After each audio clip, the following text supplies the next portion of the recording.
Imagine this. You're walking peacefully, sipping your chai, enjoying a good day, and then someone comes, says something rude, and your whole mood crashes. Just one sentence, just one look, and suddenly you're burning inside. But pause for a second. What if I told you the most powerful response is not a reaction, but a redirection? Friends, in life, people will hurt you. That's not a maybe, it's a certainty. Some do it unintentionally, others, sadly, very intentionally. But how you respond will shape not just your relationships, but your character, your peace, and your future. We live in a world where everyone's racing to give a comeback. Someone shouts, we shout louder. Someone disrespects us, we plan revenge. But the truth is, when someone hurts you, don't react instantly. Just do this. Pause, breathe, and respond consciously. Let me share a little story.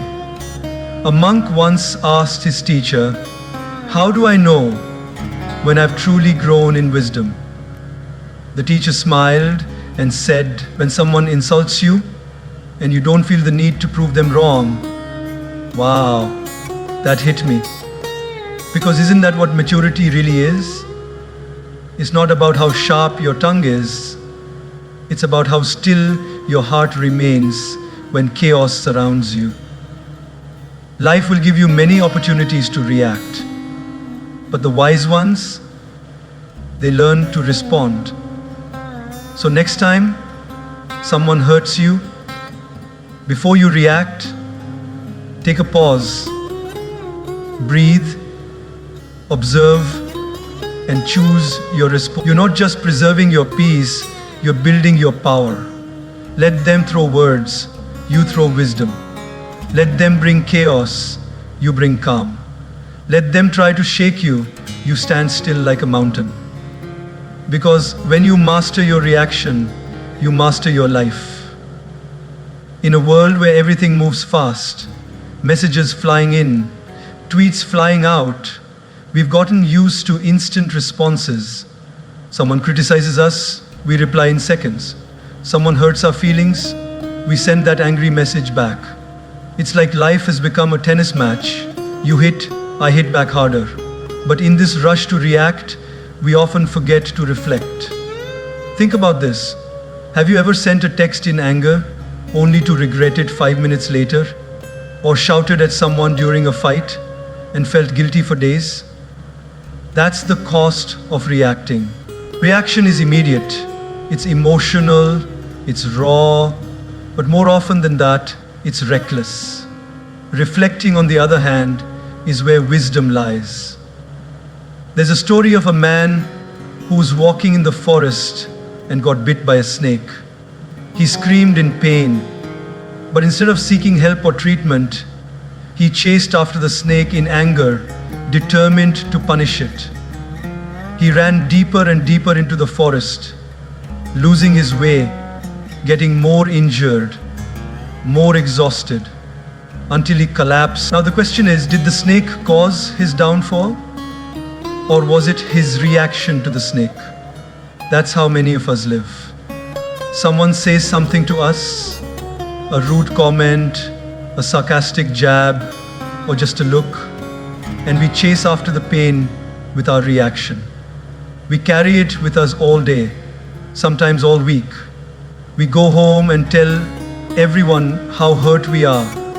We post about it, we replay it in our mind like a movie, stuck on loop. But what if instead we just paused and reflected? Imagine someone honks at you aggressively while driving. Now, one option is to scream back, speed up, and let road rage take over. But what does that lead to? Stress, anxiety, maybe even a dangerous accident. But another option is to smile softly, take a deep breath, and think, maybe they're having a bad day, maybe they're rushing to a hospital, Maybe they just lost their job. You don't know their story, but you know yours. And your story is too precious to be ruined by a moment of someone else's instability. Reflection gives you space to see beyond the moment. It allows you to observe your emotions without becoming a prisoner of them. It's like the difference between a spark and a wildfire. The spark is the moment someone says something hurtful. But the wildfire, that's what you create when you pour your reaction onto it. Gaur Gopal Das often reminds us our emotions are like guests. They come and go. But if we react immediately, we become permanent hosts to temporary visitors. When we reflect, we let those emotions pass without giving them the keys to our peace. Let's take a real life example. Suppose you're at work. You've worked hard on a project for weeks. You finally present it in a meeting, and instead of praise, your boss picks on small errors in front of everyone. Your face flushes, your ego burns, the urge to defend yourself kicks in. But in that moment, if you react, if you argue or walk out, you lose more than the argument. You lose trust, you lose your cool, and maybe even your credibility. But if you pause and reflect, something magical happens. You might realize your boss was under pressure, or that the feedback, though harsh, can help you improve. You might decide to have a calm conversation later rather than create drama now. That's the power of reflection. It gives you control over the moment instead of being controlled by it. Children react, adults respond. The difference? Reflection. When someone hurts you, try this. Step away for a moment. Go for a walk. Write down what you're feeling. Talk to a friend you trust. Give yourself a few hours or even a day before responding. You'll be amazed how differently you see things once the emotional fog has cleared. Your dignity, your peace, your happiness, none of these should be sacrificed just because someone else lost control of their behavior. When you react, you mirror their behavior. But when you reflect, you rise above it. Every time you resist the urge to react, you're training your mind to operate from wisdom, not wounds. And this training, over time, makes you unshakable. So next time someone hurts you, don't reach for your phone, don't raise your voice, don't sharpen your tongue. Just take a breath, close your eyes, and reflect. Because true power lies not in how consciously you choose to.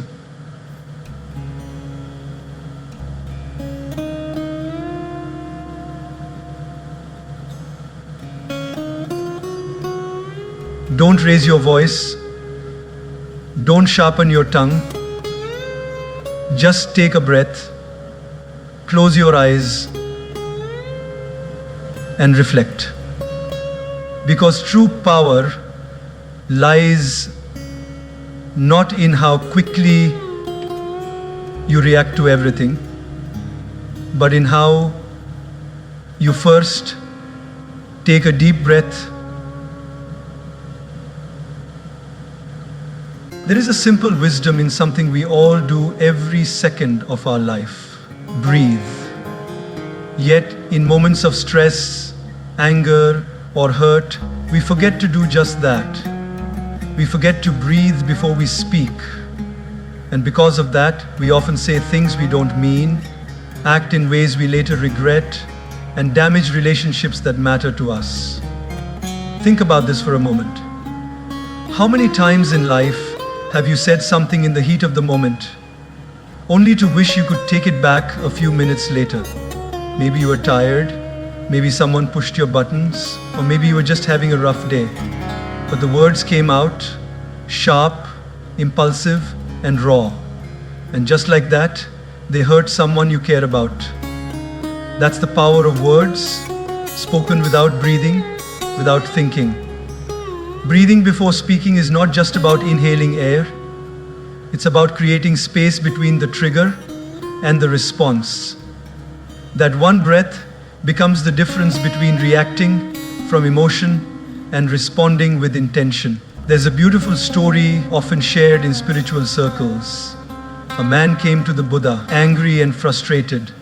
He insulted the Buddha with harsh words, trying to provoke a reaction. But the Buddha sat still, calm and silent. After some time, the man asked, "Why don't you respond?" The Buddha gently replied, "If someone offers you a gift and you do not accept it, to whom does the gift belong?" The man replied, "To the one who offered it." The Buddha smiled and said, "In the same way, I do not accept your anger. It remains with you." Now pause and reflect. How was the Buddha able to stay so calm? The answer lies in that silent gap, that pause, that breath, that moment of stillness gave him the clarity to not take on someone else's negativity. And we can do the same. Let's take an everyday example. Imagine you're in a team meeting. You share an idea you're proud of, something you've worked hard on, and a colleague dismisses it instantly, even ridicules it. You feel the sting of embarrassment, the flush of anger rising up your neck. Every cell in your body wants to snap back to prove them wrong. But instead, you take one deep breath. Just one. In through your nose, out through your mouth. In that moment, your heart slows. Your mind clears.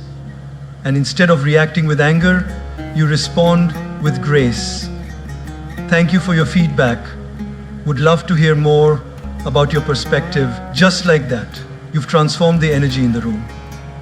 You've led with wisdom, not ego. This one breath, this pause, becomes your superpower.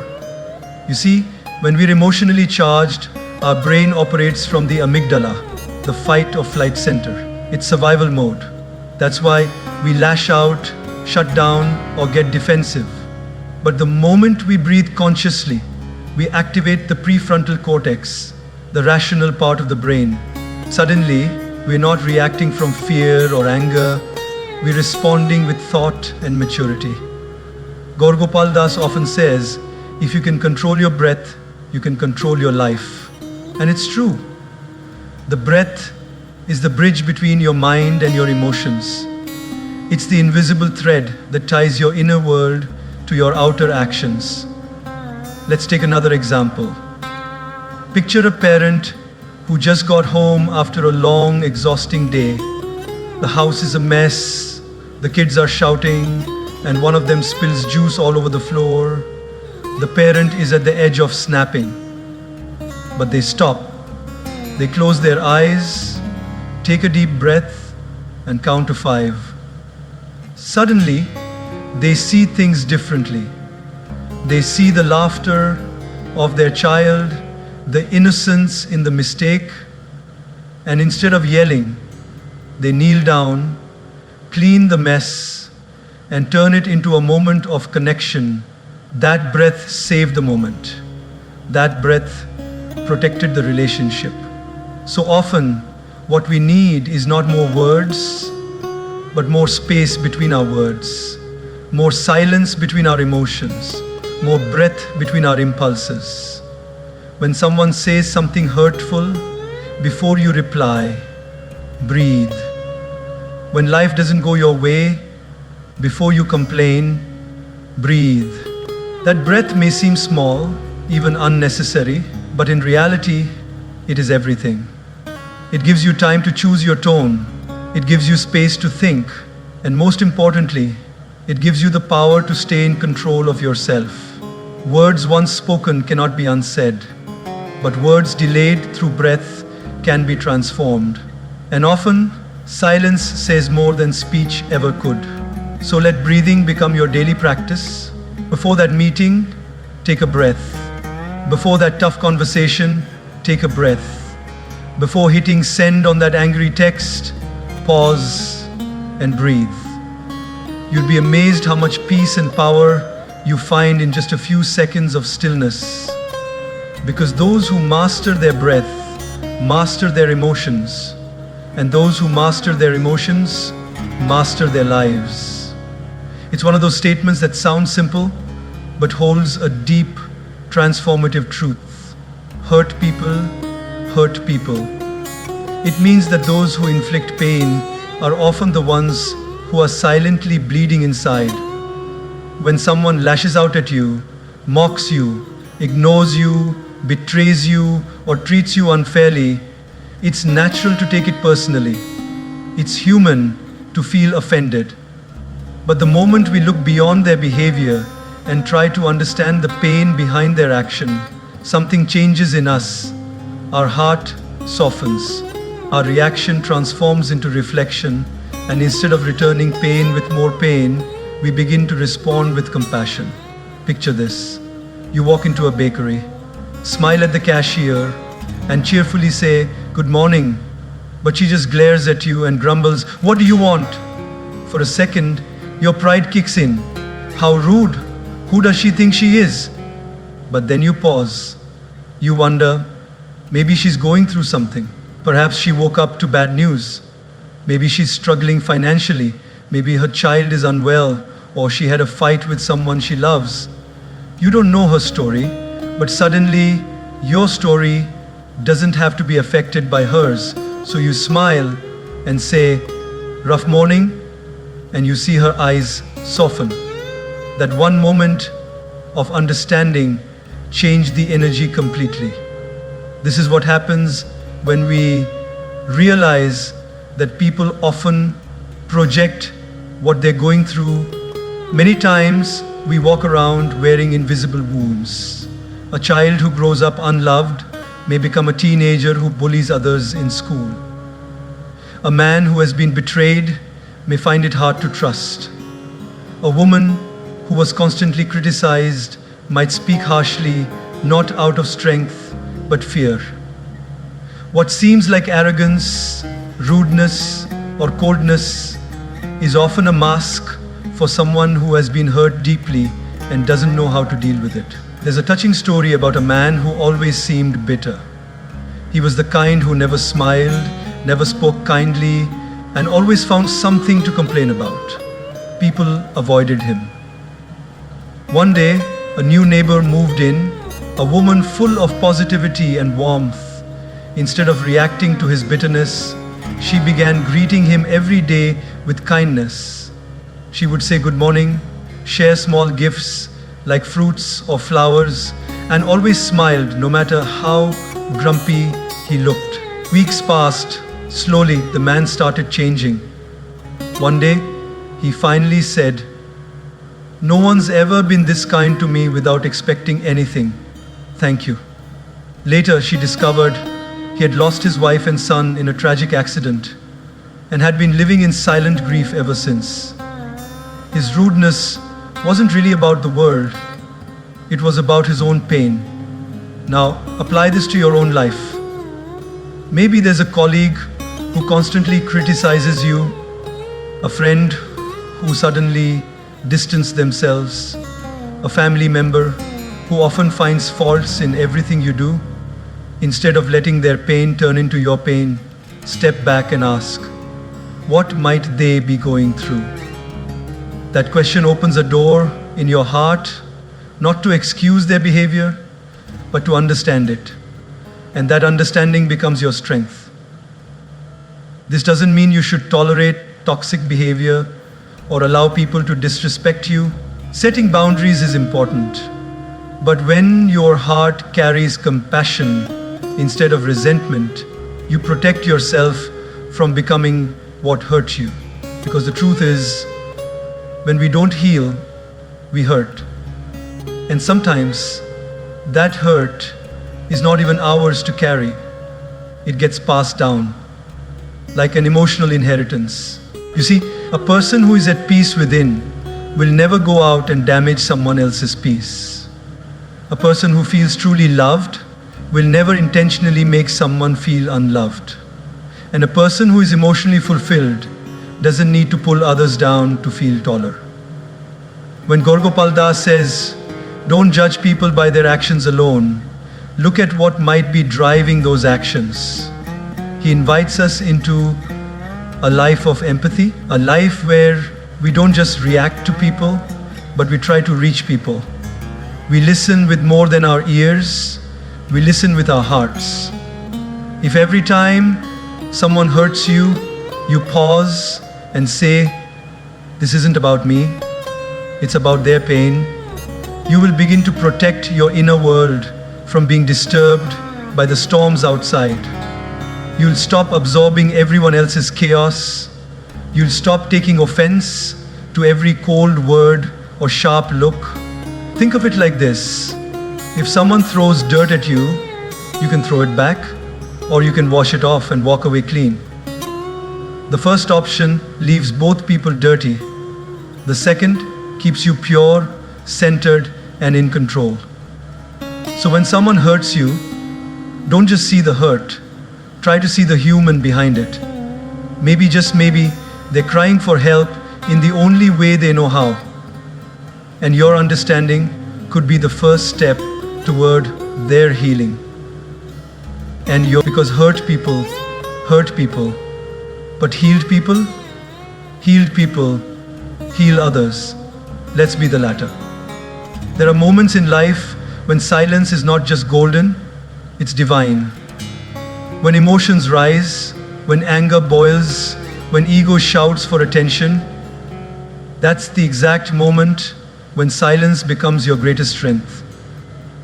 Because what you say in anger might win the argument, but it can lose the relationship. And sometimes what you don't say says everything. We've all been there. Someone says something that triggers us, a sarcastic remark, a harsh insult, a public humiliation, and suddenly our ego is up in arms, ready for battle. The heart races, words form in the mind faster than we can catch them. The tongue itches to fire back. But here's the truth. Reacting instantly with harsh words might satisfy your ego temporarily, but it almost always leads to regret later. Silence, on the other hand, gives you the power to respond, not react. Imagine this situation. You're having a conversation with a friend. Things get a little tense. Out of nowhere, they say something that deeply hurts you. Now you have two choices. You can snap back, say something even more hurtful, and walk away with wounded pride. Or you can pause, breathe, and say nothing at all. That silence in the moment doesn't mean weakness. It means you're thinking beyond the moment. You're preserving your peace instead of wasting your energy proving a point. We live in a time where everyone wants the last word. Social media arguments, family feuds, workplace drama, it all stems from the need to be right. But what's the use of being right if it leaves your heart wronged? Gaur Gopal beautifully says, "Win hearts, not arguments." And sometimes the way to win a heart is to simply stay silent when your mind wants to speak the loudest. Let me give you an example from everyday life. Picture a married couple in a heated argument. The husband says something impulsive, something below the belt. The wife, hurt and furious, feels the urge to respond with equal bitterness. But she chooses silence, not out of fear, but out of wisdom. She walks away, takes time to cool off, and later, when both are calm, she expresses her feelings in a gentle yet firm way. That silence didn't break the bond, it protected it. That silence wasn't defeat, it was emotional intelligence in action. Silence allows space for healing. It gives your mind a chance to process and your heart a moment to soften. When we respond immediately, we respond from emotion. But when we allow silence, we respond from wisdom. Have you ever noticed that the most composed people in your life are the ones who don't talk too much during conflict? They don't rush to defend themselves. They don't blurt out insults. They just stay calm. And somehow, that silence makes them more powerful, not less. There's a story of a man who was known for his patience and calm demeanor. One day, a stranger approached him and began insulting him, called him names, questioned his values, tried to provoke him, but the man said nothing. He just smiled and walked away. Later, someone asked, "Why didn't you respond? Didn't that hurt your pride?" The man replied, "If someone offers you garbage and you don't accept it, where does the garbage stay? With them." That's the beauty of silence. It doesn't mean you're okay with being disrespected. It means you're wise enough to know which battles are worth fighting and most aren't. You don't need to participate in every drama. You don't need to clap back at every insult. You don't need to lower your vibration just because someone else chose to lower theirs. Think about this. When you light a candle and the wind blows, what do? You protect the flame. You shield it gently. You don't yell at the wind. Your peace, your inner calm is that flame.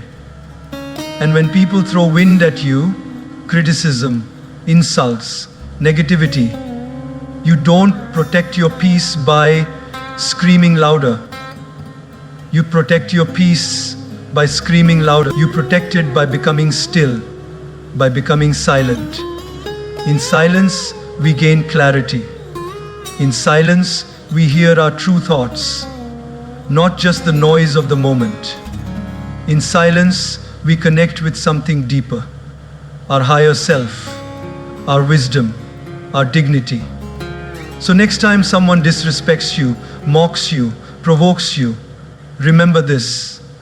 Reacting immediately might feel good for a moment, but silence will feel peaceful for a lifetime. The world doesn't need more arguments. It needs more examples of restraint. And you can be that example. There is strength in standing up for yourself, but there is even greater strength in knowing when to stay silent and let time speak for you. Because silence is not the absence of words, it is the presence of wisdom. So choose silence over stupidity. Choose stillness over storms. And remember, your peace is too precious to waste on pointless noise. When someone hurts you, betrays your trust, misunderstands you, speaks behind your back, or wounds you with their words, the natural response is judgment. They're selfish, they're fake, they don't care about me. We place labels on them like stickers based on one or two moments, and those labels become our permanent perception of them. But what if, instead of rushing to judge, we first chose to write, to journal, to sit down with our own thoughts, pour them out on paper, and allow ourselves to feel, to process, to understand? Journaling is not just writing, it is reflecting. It's a way to make sense of the emotional chaos inside without throwing it at someone else. When we journal, we give ourselves a mirror, a chance to see our own heart, not just the wound it carries. Because judgment pushes people away, journaling brings you closer to yourself. Let's say a close friend forgets your birthday. It hurts, of course, especially when you remembered theirs. The easy response is to judge them. They don't care about me. They're so self-centered. I'll stop making an effort to. But before making that decision, imagine sitting down that night, opening your journal, and writing, "I felt really disappointed today. My friend didn't wish me. I felt forgotten. But maybe they're going through something. Maybe they just had a busy day. Or maybe I need to talk to them instead of assuming." By the end of that paragraph, something begins to shift. The anger softens, the pain finds space to breathe, and your mind becomes clearer. Instead of feeding the judgment, You've nurtured awareness. Gaur Gopal Das often says, before trying to understand others, try understanding yourself. And that's what journaling does. It helps you understand your own reaction. Why did their words trigger you so deeply? Is it really about them, or is it touching an old wound inside you? Journaling becomes a sacred conversation with your inner self, where you can be honest without fear of judgment. Now imagine a situation where a family member constantly criticizes you. Maybe it's a parent or sibling who never seems satisfied. They say things like, "You're always like this," or "You never do anything right." Naturally, judgment kicks in. They're toxic, they'll never change, I'm done with them. But pause, take a moment. Open your notebook. Write, "It really hurts when they speak to me like that. I don't feel valued." But maybe they speak from their own fears, from their own expectations. Maybe they don't know how to express love in a healthy way. Again, your anger transforms into understanding, not acceptance of bad behavior, but clarity about why it affects you the way it does. When you judge someone too quickly, you close the door to healing. But when you journal, you open the window to compassion. You might still set boundaries, you might still decide to distance yourself, but your actions come from wisdom, not wounded ego. The beauty of journaling is that it doesn't demand perfection. You don't need to write beautifully. You don't need the right words. All you need is the courage to be honest with yourself. The page listens. It doesn't interrupt. It doesn't criticize. It just receives. And in that safe space, your pain begins to dissolve. Let's take another daily life example. You're in a relationship and your partner says something that deeply offends you. Maybe they joked about something personal or made a decision without including you. You're fuming. You want to send a long, angry message or give them the silent treatment. But before that, try journaling. What did I feel in that moment? Why did it hurt me so much? Have I communicated this need before? What do I truly want right now? To be right or to be understood? The answers that come through those pages often surprise us. We realize we were projecting or expecting without expressing, or reacting from past pain. Judging is easy. It takes no effort to assume the worst. But journaling, that takes courage. It takes emotional maturity. It takes a willingness to see your own role in the story, not to blame yourself, but to grow through it. And the most powerful thing is, journaling builds emotional memory. As you fill more pages, you begin to see patterns in your life. You start noticing what triggers you, what soothes you, what lessons you keep repeating. Your journal becomes your personal roadmap to inner peace. You begin responding to life, not just reacting to it. In a world where everyone is quick to blame and slow to reflect, choosing to journal makes you different. It makes you wise, it makes you grounded, and it brings you closer to your best self. So the next time someone hurts you, don't rush to label them. Don't rush to cut them off or lash out.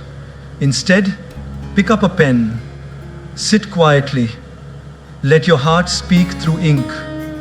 Write out the storm before you speak to anyone about it. Because when you journal, you don't just protect others from your reaction, you protect yourself from becoming someone you're not. And that is the highest act of emotional strength. There's a subtle but profound difference between a thermometer and a thermostat. A thermometer only reflects the temperature of its surroundings.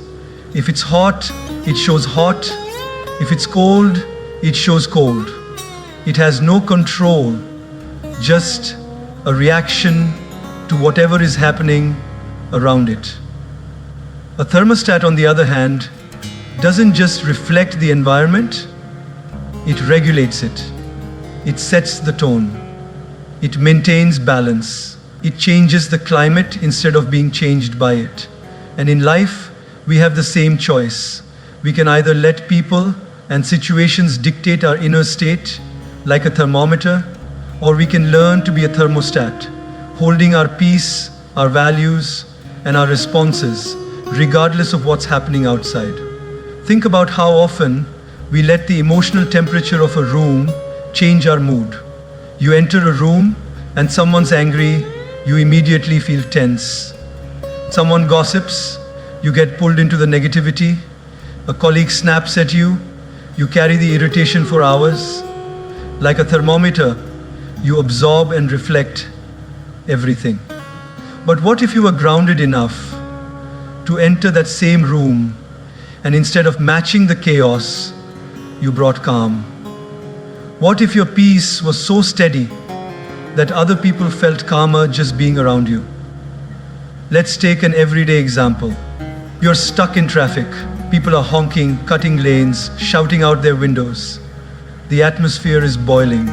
Now, you can be a thermometer, lose your patience, yell back, honk aggressively, and arrive at your destination completely drained. Or you can be a thermostat, breathe deeply, play your favorite music, stay calm, and maybe even smile at someone who looks more stressed than you. You don't let the traffic steal your peace. You choose how you feel, no matter what's around you. This idea becomes even more powerful in relationships. Imagine a married couple.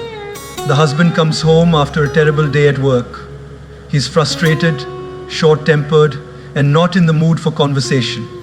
The wife, noticing his mood, feels tempted to mirror it, to get irritated herself or take it personally. But instead, she gently asks, "Rough day?" and offers him a glass of water. That small act of emotional regulation shifts the energy. He softens, they connect. She didn't let his emotional storm pull her in. She became the thermostat that calmed the environment. And in doing so, she didn't just protect her peace, she healed the moment. Gaur Gopal often says, "Don't let someone else's bitterness become your bitterness." That's exactly what a thermostat mindset is. It's choosing not to absorb someone's anger, not to reflect someone's criticism, not to match someone's energy when it's rooted in pain or ego. Instead, it's choosing your own emotional setting and holding it with grace. Now think about social media. It's full of heated opinions, arguments, and impulsive comments. One post can ruin your mood for the entire day. Someone disagrees with you, and suddenly you're typing out a paragraph to prove your point. You've let their energy set your temperature. But you can also be the one who scrolls with awareness, who engages with kindness, who logs off when it starts to affect your peace. You don't let digital emotions control your real life mindset. Being a thermostat doesn't mean you suppress your feelings or become passive. It means you manage them. You take full ownership of how you show up in every space. You're not a puppet to your surroundings. You choose your mood. You choose your response. And that choice is where your power lies. Take the workplace, for example. One negative coworker can poison the morale of an entire team. But one person with a calm, steady presence can uplift everyone. That person who says, "Let's find a solution instead of complaining," or "We can figure this out together," becomes the emotional thermostat for the group. And the incredible thing is, it's contagious. Just like negativity spreads, so does calm, so does kindness, so does clarity. If someone's anger makes you angry, they have control over you. If someone's anxiety makes you anxious, they are controlling your mind. But when you stay rooted, when you breathe, stay mindful, and respond intentionally, you take back that control. You become the one who decides the emotional climate. So ask yourself, who sets the temperature of your life? Is it the rude stranger, the impatient coworker, the inconsiderate friend, or is it you? Imagine walking into any situation, tense or joyful, chaotic or calm, and bringing a sense of balance with you. You don't just reflect the environment, you elevate it. You inspire others through your steadiness. You become the person others lean on, trust, and admire, not because you're perfect, but because you're peaceful. Life will always have storms. People will have moods, situations will be unpredictable, but your inner climate can stay steady. You can walk through fire without getting burned. You can enter chaos and remain still, not because you're numb, but because you've trained your mind to lead, not follow. Be a thermostat, not a thermometer. Be the one who sets the tone, not the one who's set by others. That is how you live with grace, with strength, and with peace that no one can take away.